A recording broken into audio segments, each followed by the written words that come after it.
I'm writing this because I'm interested in these strange creatures. I want to know more about their appearance, origins, and behavior. This is what I have gathered so far.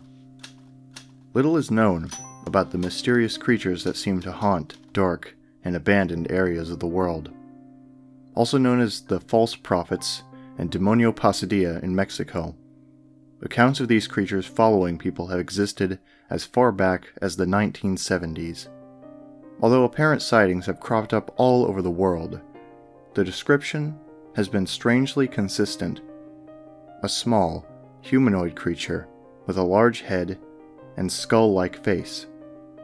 They are referred to as angels primarily due to large black wings that apparently adorn their backs, although it is not known if they can fly or not. Although there are very few accounts of human interaction, we can conclude that these things are probably hostile and extremely dangerous. The following account was given in 2001 by a patient who cannot be named for legal reasons but is known to be the boy who survived an encounter with one of the creatures. The only pictures that exist of what he referred to as the fallen angels are drawings he did after the incident. The patient has since committed suicide following a recurrence of the bad dreams that plagued him as a young man. He recounts the event, which occurred in England in 1971 when the patient was a teenager. Him and his friend decided to investigate an abandoned bunker in the woods outside their village. The site had been left derelict for over 10 years, and the hinges on the door had rusted away, allowing the teenagers to enter. The first corridor led to rooms with beds for employees and meeting rooms. Most of the paperwork had been ruined by water damage from leaking pipes above, but the two boys could make out the FBI logo on the front of some of the files. Some of the files contained information referring to top-secret biological weapons they were testing in the bunker. These included experiments involving unwary participants being given LSD and locked away to see the effects. There was also reference to Project MK-Ultra, which has since been uncovered by the government. It seems to suggest that this was a British sector of MK-Ultra that seemed to have gone undiscovered until these two boys happened upon it. The teenagers decided to continue down the corridor, and then down some spiral stairs to another long corridor.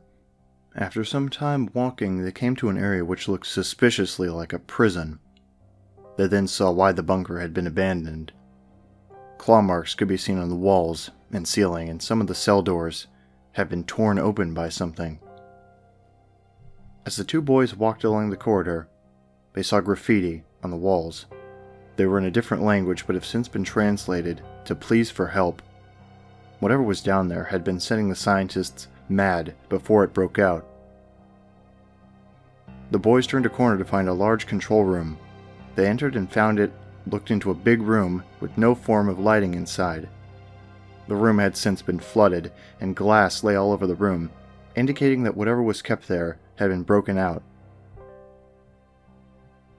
The patient's friend opened a file which sat on a table. It explained a Subject 16, which had appeared during an experiment which involved a participant being locked in a room with a loud sonic resonator. As the screams of the patient got louder, the sound being played in the room also got louder. The file stated that all of a sudden, the room went quiet. The scientists opened the door and the patient was no longer there. They were about to leave when they heard a strange screeching noise, and one of the scientists got dragged backwards by an unseen entity. The door was locked, but the scientist's screams could be heard for hours after. Another book lay on the table. It was a journal by a man named John Harrington, who was the head researcher of Subject 16. Here are some excerpts. February 11th, 1960. Observation on Subject 16 remains the same. We have to keep the lights off or else they cannot be seen. Even night vision causes them to become blurry, and they do not seem to give off any obvious heat signal. They rarely touch the floor and remain still, holding onto the wall, with their heads turned facing us. I wish they would stop looking at us. February 23rd, 1960. We had to lock Yuri away today. The poor man had been shouting for days about demons and hell. It got too far when he started writing things on the wall. Everyone is scared here, so having him locked away is for the best. Still no word from America. Subject 16 remains the same.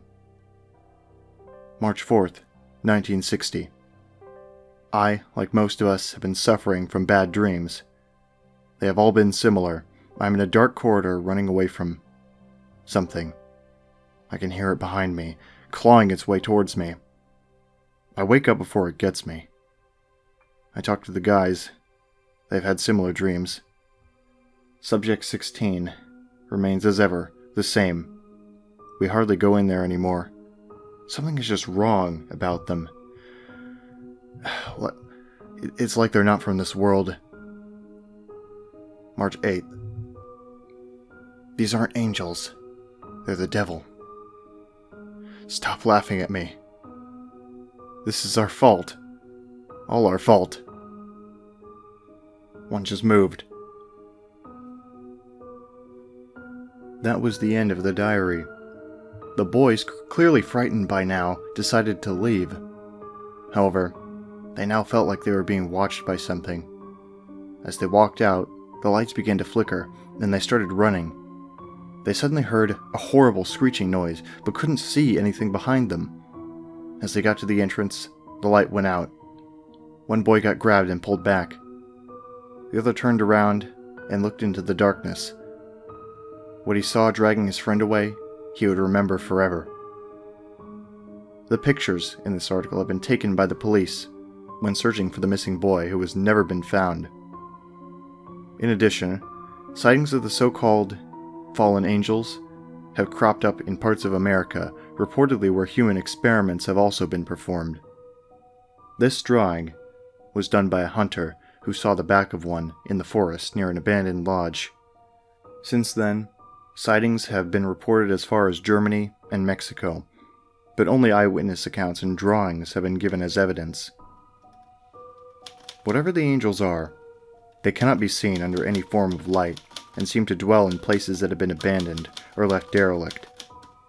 If anyone has any information regarding the fallen angels, it would be most valuable in uncovering the truth.